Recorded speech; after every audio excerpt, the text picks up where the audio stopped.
I have a follow-up to that operating cost tax. You say that homeowners are not taxed for the operating costs. Am I? For the school district. For the school district. If you're a resident homeowner, then under Act 388, you don't get taxed. Right. It is my understanding that that's what the board wants. They want the homeowners to pay for the operating tax to raise your budget. Is that my understanding? Well, we don't control that. That was a piece of legislation. I understand that, but I mean, but isn't that what the board wants? I don't know whether, I don't think I can say that's something that the board wants. I think the unusual thing is when I go to other states and talk with people, like, you know, we go up to Pennsylvania on a regular basis, we have family up there and stuff. They find it hard to believe that homeowners who have their children in school aren't paying for the operations of the school. They find that just incredulous almost, that all that tax burden is shifted to commercial properties and second homeowners. Right. And of course, as I think probably some of you are aware, we're losing a lot of the second homeowner funds because they are allowed to declare their house as their primary residence, even though I'm quite sure that some of them, it isn't their primary residence. And when they do that, the county loses a third of their money. They go from 6% to 4%. But when they do that with the schools, we lose it all.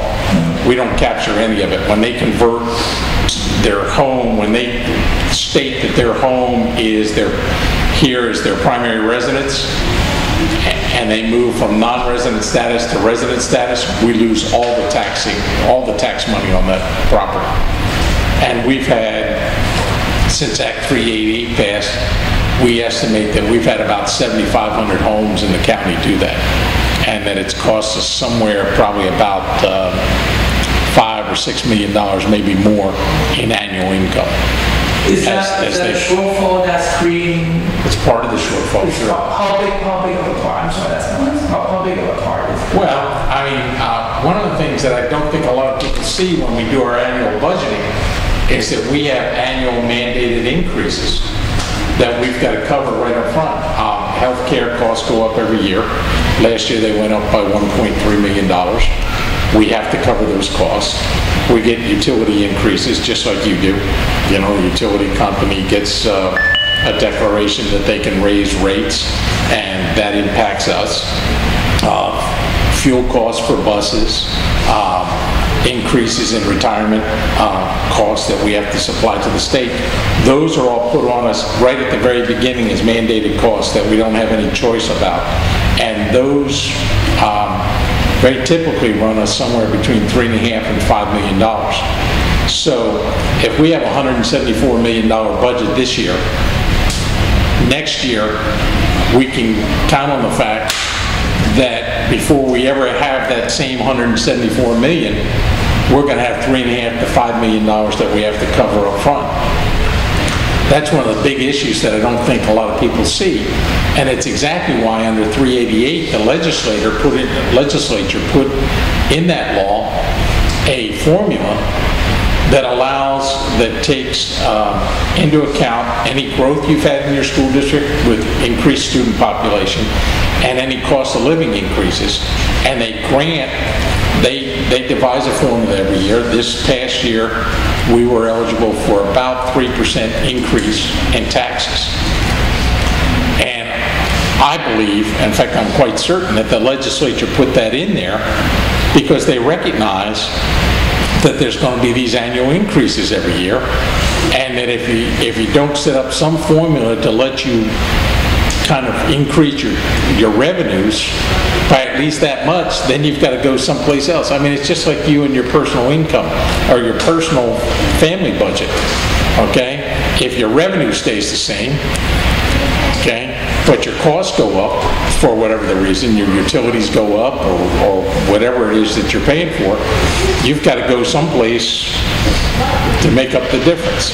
And we've used our fund balance, and this past February we cut $6.8 million basically in personnel and program costs out to try and make up some of that difference. But where is that cost? Is that in the schools? Is that in the district office? Oh, it's across the board. We eliminated half of the academic coaches, the literacy coaches, the math coaches, the science coaches, which I think is very damaging because it was a program that we knew was producing results. We cut back on supply money to the schools. We eliminated some other positions out at the schools and at the district office. We cut back on money that goes to athletics, both for stipends for coaches, for transportation, for buying athletic equipment. So all those things were all part of that $6.8 million. Excellent.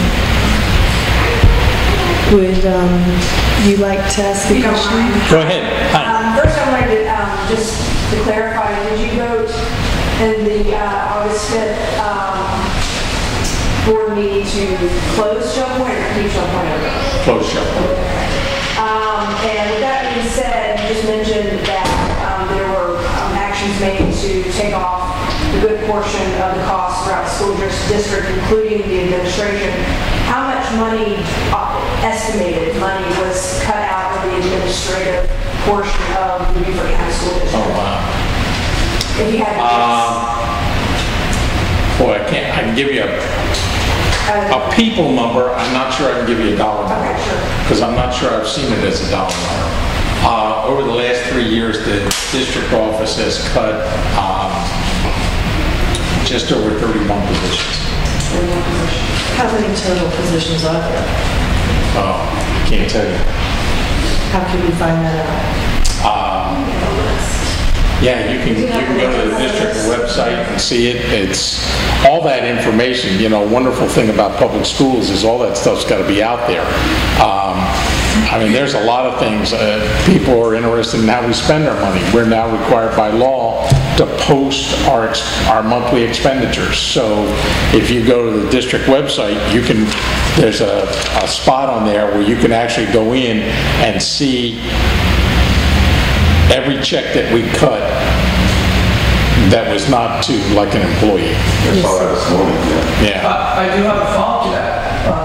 I'm sorry, Amy, go ahead. I just wanted to ask, and I was reading in 2009 that the board was linking the superintendent's salary with performance on standardized testing. Are y'all currently doing that with her Yes.